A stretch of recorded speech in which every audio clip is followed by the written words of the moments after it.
एक international campaign हमको चलाना चाहिए टीआरएफ के खिलाफ। यूएस को हम रिक्वेस्ट करें, उनको लॉबी करें कि ये टीआरएफ को एक फॉरेन टेररिस्ट ऑर्गेनाइजेशन कराए, पाकिस्तान को एफएटीएफ की ग्रे लिस्ट में डाला जाए। हाफिज सईद के बेटे हाफिज अब्दुल रऊफ की एक स्पीच है पीओके में, जिसमें उसने कहा कि 2025 तमाम साल हम लोग जिहाद करेंगे। तो ये जिहाद का नाम लेकर, ये भारत में गलत नाम लेकर कत्ल करना चाहते हैं, आतंक का फैलाना चाहते हैं। दोस्तों वेलकम, एक नई वीडियो में आप सभी का स्वागत है। उम्मीद करते हैं कि आप अच्छे होंगे, खुश होंगे। दोस्तों जैसा कि आप सब जानते हैं, जब जम्मू कश्मीर में आतंकी हमला हुआ तो मोदी सरकार बहुत सख्त हुई और उन्होंने जो है यानी मोदी सरकार ने ऑपरेशन सिंदूर जो है पाकिस्तान में किया और वहां पर तकरीबन काफ़ी जगहों पर हमला किया। उसके बाद दोस्तों ओवैसी साहब का एक बहुत बड़ा बयान आया है पाकिस्तान को लेकर, चीन को लेकर। तो ये वीडियो आपको यहीं पर दिखाएंगे। उससे पहले आपसे गुजारिश है इस वीडियो को आखिर तक देखें, ज़्यादा से ज़्यादा शेयर करें। तो सुनिए दोस्तों ओवैसी साहब का ये बयान। आज के ऑल पार्टी मीटिंग में मैंने कॉम्प्लीमेंट किया हमारी आर्म फोर्सेस को और भारत सरकार को कि उन्होंने एक ऑपरेशन सिंदूर को अंजाम दिया। मैंने अपनी बात में ये कहा कि एक इंटरनेशनल कैंपेन हमको चलाना चाहिए टीआरएफ के खिलाफ, और खास तौर से सिक्योरिटी काउंसिल इसको डेजिग्नेट करे, और हमको यूनाइटेड स्टेट्स ऑफ अमेरिका को ये बताना है कि वो अपने ही मुल्क में इसको फॉरेन टेररिस्ट ऑर्गेनाइजेशन डेजिग्नेट करे।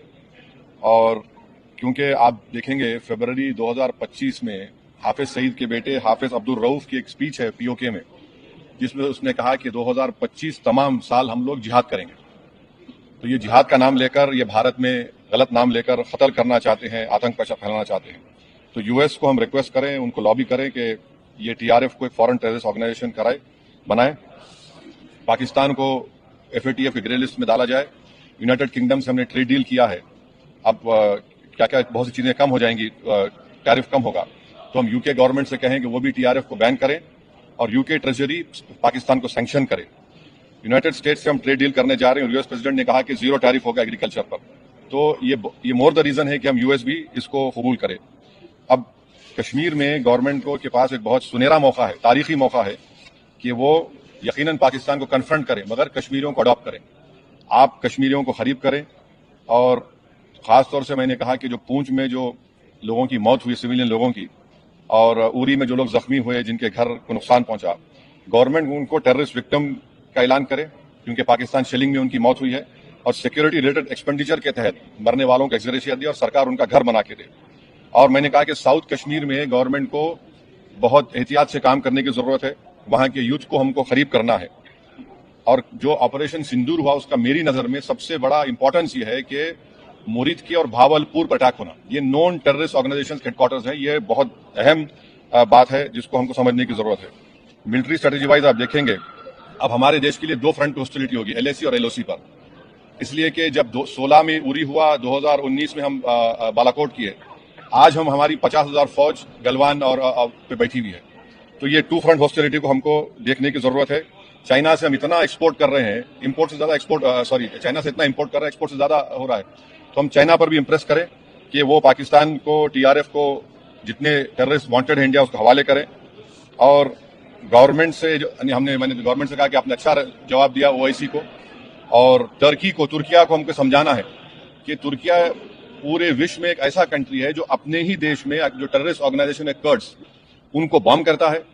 इराक में जब तक उनसे डील नहीं हुई वहां बॉम्ब करता था, अब सीरिया में भी बॉम्ब करता है। तो तुर्किया को समझाने की जरूरत है कि जब आप कर्ड्स के ऊपर जो टेररिस्ट ऑर्गेनाइजेशन है उनको आप एक्शन ले सकते हो, भारत पे क्यों वो सवाल उठा रहे हैं। और हमने कहा कि ये आज पाकिस्तान इसको और एस्केलेट ना करे। इस सिलसिले में आज ईरानी फॉरेन मिनिस्टर दिल्ली में है, सऊदी फॉरेन मिनिस्टर भी दिल्ली में है।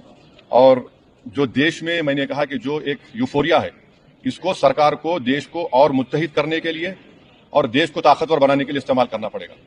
और जो लोग मैंने जिक्र किया, हिमांशी, उस बच्ची का जिसने अपने पति को खोया 6 दिन की शादी के बाद, कि किस तरह सोशल मीडिया पर उसके ऊपर रिकेक हमले किए गए। और आखिर में मैंने कहा कि न्यूयॉर्क टाइम्स, रॉयटर्स और सीएनएन ने एक कहा कि बठिंडा में एक रफाल गिरा है।